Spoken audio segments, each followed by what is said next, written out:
ప్రతి రెండేళ్లకొకసారి మాఘశుద్ధ పౌర్ణమి నాడు జరిగే జాతర మేడారం జాతర. ఈ మేడారం జాతరే సమ్మక్క సారలమ్మ జాతరగా ప్రపంచ ప్రఖ్యాతి పొందింది. ఈ వేడుక తెలంగాణలోని గిరిజన వనదేవతల జాతరగా గొప్ప వేడుకగా జరుపుకుంటారు. ఈ ఉత్సవానికి ఒక్క తెలంగాణ ప్రాంతం నుంచే కాక ఆంధ్రప్రదేశ్, ఛత్తీస్గఢ్, మహారాష్ట్ర, కర్ణాటకలతో పాటు ప్రపంచ నలుమూలల నుంచి కోట్లాది మంది భక్తులు తరలివస్తారు. ఈ జాతర మొత్తం 4 రోజులు జరుగుతుంది. మొదటి రోజు సారలమ్మను, ఆమె ప్రతిరూపమైన కుంకుమ భరిణెను కన్నెపల్లి గ్రామం నుంచి అనేక మంది భక్తుల సమూహంతో మేడారం గద్దె దగ్గరకు తీసుకుని రావడంతో జాతర ప్రారంభమవుతుంది. రెండవ రోజు సమ్మక్కను, ఆమెకు ప్రతిరూపమైన కుంకుమ భరిణెను చిలకల గట్టులోని అటవీ ప్రాంతంలో ఉండే ఆలయం నుంచి ఎంతో వేడుకగా గద్దె మీదకి తీసుకుని వస్తారు. దాంతో పసుపు కుంకుమలు ఉన్న భరిణెను అమ్మవారి స్వరూపంగా భావిస్తూ పూజించడం జాతరలోని అత్యంత ముఖ్యమైన ఘట్టం. మూడవ రోజు సమ్మక్క సారలమ్మను దర్శించుకున్న భక్తులు మొక్కులు చెల్లించుకోవటం. బెల్లాన్ని బంగారంగా భావిస్తూ మొక్కులు చెల్లించుకుంటారు. ఇక్కడ నైవేద్యపు బెల్లాన్ని బంగారంగా పిలుస్తారు. ఇక 4వ రోజైన చివరి రోజున అడవిలోని ఆలయం నుంచి వనప్రవేశం చేసిన సమ్మక్క సారలమ్మను తిరిగి మహావైభవంగా అడవిలోని ఆలయానికి తీసుకుని వెళ్ళడం. ఇంతటితో జాతర ముగుస్తుంది.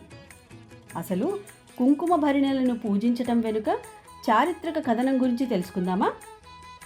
కోయ వంశమునకు చెందిన బేరంబోయిన అనే రాజు కాలం నుంచి ఈ సంప్రదాయం ఆరంభమైంది. పూర్వం ఈ ప్రాంతాన్ని మేడరాజు అనే కోయరాజు పాలించేవాడు. ఆ రాజు ఒకసారి అడవికి వేటకై వెళ్ళినప్పుడు ఆ రాజుకి ఒక పసిపాప కనిపించింది.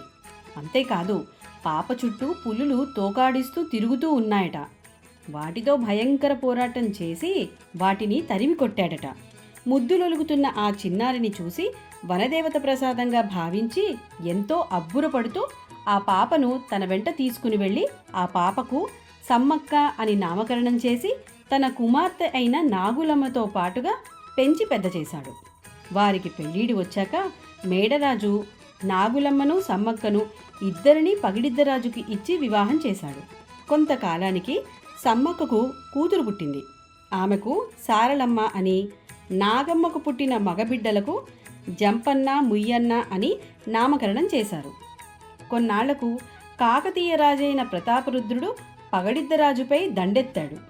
ఆ యుద్ధంలో సారలమ్మ, నాగులమ్మ, ఇతర కుటుంబ సభ్యులు కూడా పగిడిద్దరాజుతో కలిసి యుద్ధం చేశారు. ఆ పోరులో అందరూ మరణించారు. సారలమ్మ, నాగులమ్మ, పగిడిద్దరాజు అందరూ మరణించడంతో జంపన్న కూడా సంపెంగ వాగులో దూకి ఆత్మత్యాగం చేసుకున్నాడు.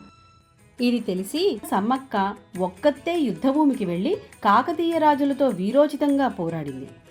ఆ పోరులో సమ్మక్క తీవ్రంగా గాయపడి రక్తపు ధారలతో యుద్ధభూమిని విడిచి చిలుకల గుట్ట వైపు వెళ్ళి మార్గమధ్యంలో అదృశ్యమైపోయింది.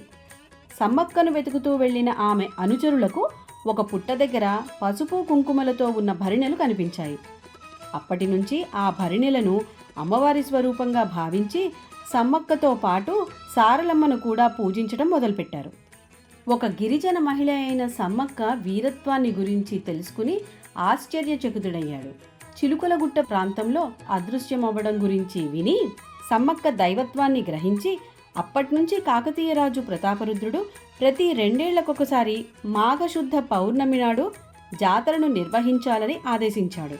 ఆనాటి నుంచి సమ్మక్క సారలమ్మ జాతర అధికారికంగా ప్రారంభమైంది. ఇది సమ్మక్క సారలమ్మ జాతర యొక్క చారిత్రక ఆధారం. 2 ఏళ్లకొకసారి జరిగే ఈ మహాజాతర గిరిజన సంస్కృతి సాంప్రదాయాలకు ప్రతీక. సమ్మక్క సారలమ్మల పోరాట పటిమ, త్యాగ నిరతికి గుర్తు ఈ మేడారం జాతర.